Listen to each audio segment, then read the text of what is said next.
Hey guys, so it's time to start to do what I think is ultimately the most important and valuable component of this class, and that is the group project.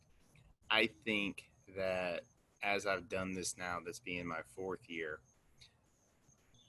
there's more value, there's more lessons learned, there's more things that you'll use for the rest of your life in learning how to do this group project than anything else you'll do in this class, and maybe even for some of you that you'll ever do at Columbus High School. It can be a struggle at times, but it's also incredibly rewarding. And some of the highest level academics that I've ever seen happen at Columbus High School has been as a result of four people or three people getting together, tackling a really complicated, really hard issue, and just working and looking at research to ultimately come to some sort of conclusion about, you know what, this is what we think we need to do. Now, there's going to be two components to this project. There's going to be a paper and there's going to be a presentation. For right now, all we are concerned about is the paper. The presentation is down the road, and I'm still trying to figure out how we're going to do the presentation in our current situation, but I've got some time to try to work through that. So I want us to now, the decisions you're making now will ultimately affect the presentation down the road. So you need to know that. But um, I want to introduce you kind of what we're going to do. I want to show you the rubric. I want to go over the paper you're going to write. And the first thing I want you to know is even though this is a group project, the paper is your paper and your paper alone and doesn't rely upon anybody else. I also want to say this. When I show you the rubric, don't ask me how that equates to a grade in this class. I want us to not think about grades. I want us to think about high level academic excellence. I want us to get back to what we're supposed to be doing, which is learning for the sake of learning and not just learning to get some stupid number that makes us feel good. Let's be above that, okay? Don't be thinking about this project as a grade. Thinking about this as a really unique and important life experience, and you want to excel in it for the right reasons, because these are valuable skills to learn. And you're going to learn some lessons, and you're going to tackle a topic that hopefully you're really interested in and give you a chance to look at it in a way that maybe you've never done so before. So let's go through and let's look at some of the components of this. Now, let's talk first of all about how to be a good team member. So I've purposely put you guys into groups. I've tried to make the groups as diverse as possible. I don't really know who's friends with who, and if I did know that you were close with someone, I probably would have not put you in that group just based on that. I want different life experiences, I want different backgrounds, and that's important. Embrace that. Embrace the idea that you're in a group with a group of people who are different from you. Now, what we have in this class is a lot of students who are used to doing well in school. And a lot of times when you do a group project, you're the one who's trying to drag along a couple other people with you who may not be as well as you are. I know my daughter is one of those people. She was telling me a story about that this week. On this, there are no team captains. The projects that have a team captain, the projects that have a boss, I normally can identify those really, really, really quickly. And I can tell you, those are not good projects generally. It needs to be 3 or 4 people all pulling their weight. You're going to have to figure out a topic. You're going to have to figure out what you're interested in. Be respectful of other people's interests. In the next couple of days, come up with lots of topics that you'd be interested in. Share those with your group members, and then as a collective group, make that decision. Hey, this is what we're going to do a project on. Just like you don't want to be the team captain, you also don't want to be the anchor. When we get to the presentation part of this, the rubric is basically scoring the weakest member of the group. So one weak member will hurt the whole group more than one great member will rise the whole group up. Don't be the anchor. Step your game up. Be a good teammate.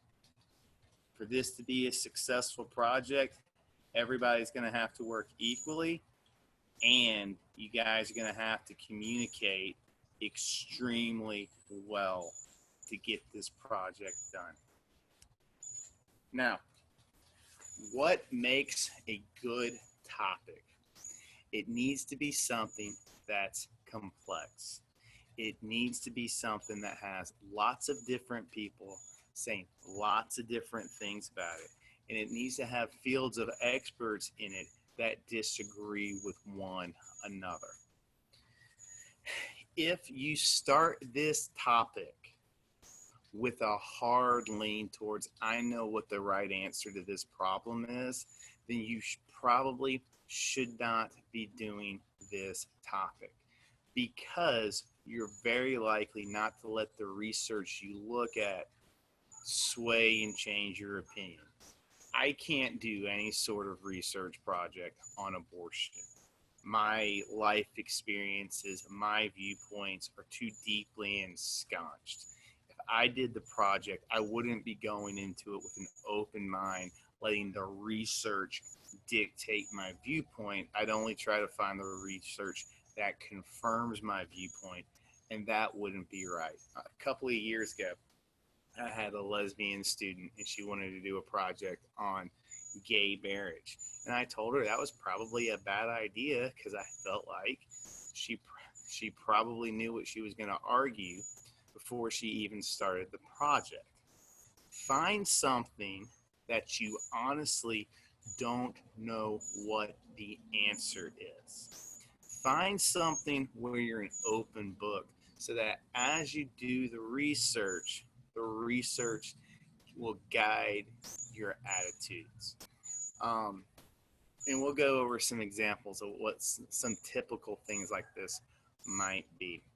You need to find a topic that has lots of different lenses and lots of different perspectives. When I say lens, it's an angle that you can look at the problem from. So, for example, one of my sample projects right here, which would be a great project, is, should the United States keep the Donald Trump tax cuts? Well, that's a really, really, really complicated question. And there's going to be experts on both sides that have very, very different viewpoints.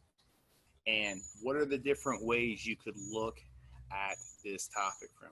Well, you could look at it just from the economics. Is it good for us economically?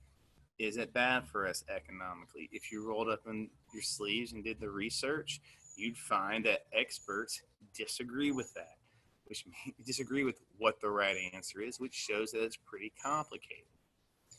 Politically, you can look at it from the political angle of Republicans versus Democrats and what their viewpoints are. You could look at it based on impact on society. You could look at it from a cultural lens. You could look at it from a social lens.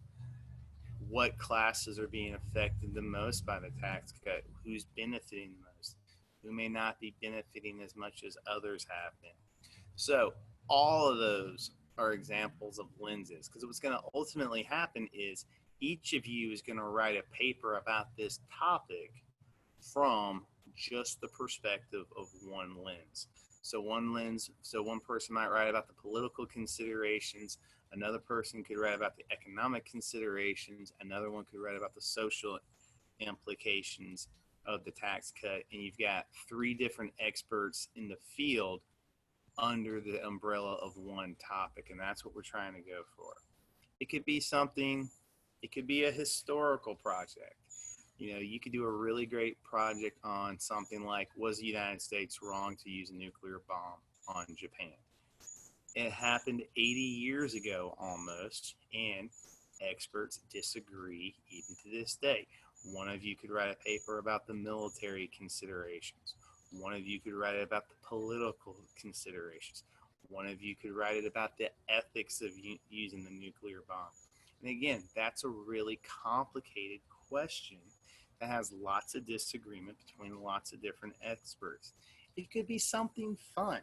It doesn't have to be something incredibly heavy. If four of you like baseball and you want to do a project on should the National League use the designated hitter, or should colleges allow college football to be played this fall, those are perfectly good topics. It doesn't have to be something heavy, as long as there's lenses and as long as there's research. As long as there's experts in the field who've done research, who have viewpoints, and it's complex enough that experts disagree. The last question, should the colleges stop using the SAT as part of their selection process? That would be a great AP seminar project. Each of you is going to write a research paper, and you have to stay inside your lens. You're only looking at the issues inside of one of those lenses. So let's say your group decides to do a paper on should the United States keep Obamacare. One of you is going to write an expert of the politics of Obamacare, and you're going to become the expert in that one slice of the story, and you're only going to write about the political implications of Obamacare in removing it or keeping it. One of you could do would do the economic considerations. Another person could do the social considerations. Another one could do the considerations on healthcare. So that would be four very, very different papers, four very, very, very different lenses, and each of you becomes an expert in one slice of the field for this project. The papers are an individual grade, okay? You need to understand something. These are research papers. You are not drawing conclusions, and you are not making an argument. You're not telling me in this paper who is right and who is wrong. What you're telling me is, and hopefully showing me, is the complexity of all the different viewpoints and all the different research within just this one lens. And part of the reason that you're not going to be arguing for a solution in this paper is you don't know what the answer is, because if all you look at this question from is one perspective, you're not getting the whole viewpoint. What will ultimately happen is, after each of the members of the group have written a paper, you guys will all read each other's paper, and then you'll spend time discussing your findings from looking at all the different lenses. And in a group presentation, you're going to present a solution to the problem. That's where you'll argue for a solution. But you can't do that until everyone has written a paper and everyone in the group has read each other's work. This should be a neutral voice. This should be fact-based. Here are the issues within this one lens. There's no specific number of citations that you need. If you are in the 10 to 15 range with your citations, you're going to be in good shape. We're going to talk more about what are good sources and what are poor sources. A pretty good rule of thumb: professional journals. If you're writing something on medicine and you get something, an article cited from the New England Journal of Medicine, that's pretty good. If it's from a peer reviewed journal, those are the strongest pieces of research that we can find. It's okay to use some stuff from things like the New York Times or the New Yorker or the Washington Post, but those aren't really research projects. As many of these citations as possible need to reflect research that people have done in the field and the conclusions that they have reached. And generally, you're going to have to go to peer-reviewed journals for that. This paper is 1,200 words. Fundamentally, that's not too bad. 5 pages. Now, you have to cite everything. Let's don't reinvent the wheel right now. Just cite everything using MLA, okay? And again, the purpose of this paper is to be informative. Here's all the political issues. Here's all the economic issues. Here's all the social issues. And here are all the health issues in this one paper. And now there's a lot of content, and people have become experts in the field. And that's what we're shooting for. Examples of lenses. Political considerations is a lens. Economic considerations. Scientific is definitely a lens. Social is a lens. Ethics, is it morally right or not to do this? Cultural, educational, historical. All of these are lenses that a person could write a paper from. And hopefully within all of that, there's enough variety that people with different interests can look at to attack a problem from, that you shouldn't have a super hard time finding something that you'll be interested in.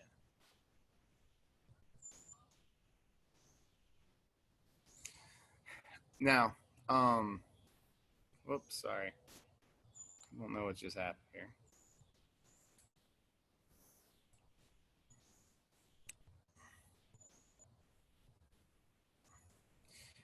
Here are some examples of fields that always have a lot of research in them. So if you and your group are struggling to find topics that have lots and lots of research on them, here are some suggested places to go. The number one field that has lots of variety of research done on it is anything that touches education.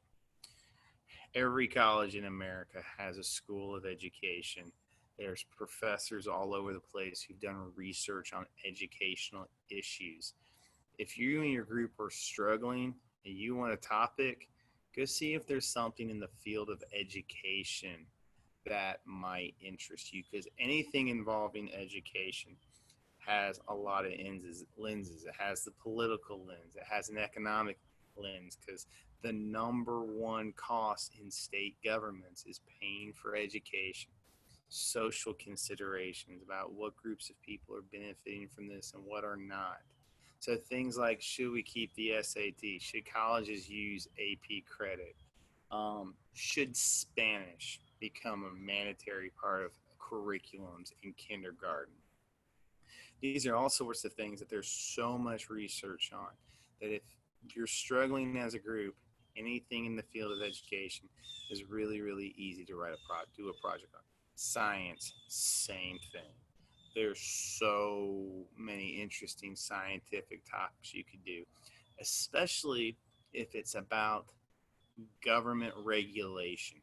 So there would be an incredible project about the COVID vaccine and how fast the government is trying to push for one.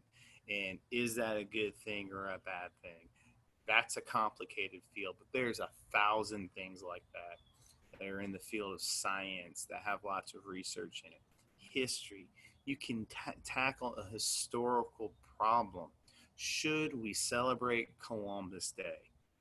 That's a complicated issue that has lots of different perspectives, and you could have a lot of fun with a topic like that.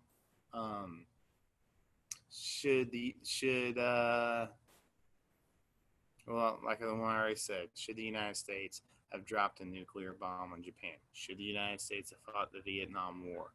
Those are all examples of really interesting historical research projects you could do. And even in that field of history, there's lots of different perspectives within it that you could do an easy project on. Politics, should we keep the electoral college? Like that would be an example of a really interesting AP seminar project. There's lots of things in the field of politics that would make for an interesting, and the same thing with fields of medicine. So what I want to do is I want to show you guys your rubric. Your rubric has 30 points. This is a 30-point rubric. There are four fields where you get up to 6 points, and then there's 2 fields where you get to 3 points. So the first field is understand and analyze context. All we are looking for is the high achieving scores. So look at what you have to do to get that. The report situates the student's investigation of the complexities of a problem or issue in research that draws upon a wide variety of sources. So you have to use lots of different sources and incorporate lots of different people's voices, and makes clear the significance to a larger context. What does that mean? It means, why am I reading your paper? Why should I give this 10 minutes of my time? Why is this an important issue? You have to show in this paper that this is an important problem that needs to be addressed, and show lots of different sources about why it's important. A big part of setting context is an excellent first paragraph. That's oftentimes where the context and setting the table for the rest of the essay can be very effective. Number 2, understanding and analyzing argument. It's not the arguments that you are making. It's the arguments that researchers are making. A researcher conducts this resource, and now they're going to use it to make some sort of argument. And your job, when you look at these arguments and you look at the research of the field, as you're writing this paper and as you're including these sources, it is to show I understand what they're trying to say, and to make judgments about the validity of their conclusions. This researcher makes a very compelling case, and this is why. Or, despite the fact that this researcher drew this conclusion, here's some of the flaws with his reasoning. And it's really great if you can do that by putting 2 different perspectives in conversation with each other. This person says we should do this based on this research, but however, this researcher rejects that line of reasoning because in their research it shows this. And that's a really great way of showing that you understand the arguments that are being made, and you can analyze the effectiveness of it. The next thing is the credibility of the sources. So why is this researcher trustworthy or not trustworthy? Why is this something that you give a lot of clarity and give a lot of support to what this person is saying? Why does their perspective matter? Why are they credible? Or conversely, why is this person not credible? What are the moral or ethical holes in this person's argument that make you say, I understand the argument is making, but this whole thing is counteracted by the fact that this is where this researcher gets his money from. Things like that. So those are important things. You need to be making these evaluations in this paper. So that's a difficult thing. You're saying the context for why this is important. You're showing that you understand the arguments that people are making about how to address this issue. And you're also saying, and here's why this person has credibility or not. Number 4, you're drawing from lots of different perspectives, and you're connecting those perspectives. You should never have a paragraph in this paper that just has one perspective. Multiple perspectives put those perspectives in conversation with one another. This person says this, and this person supports it because of his research in this way. But, however, this person rejects both of these arguments, and here's why she does that. So you've got to draw from lots of different perspectives.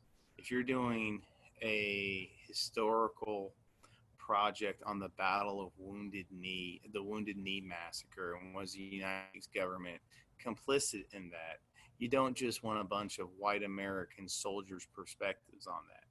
You're going to want to draw from a wide variety and different groups of people who are impacted by these things.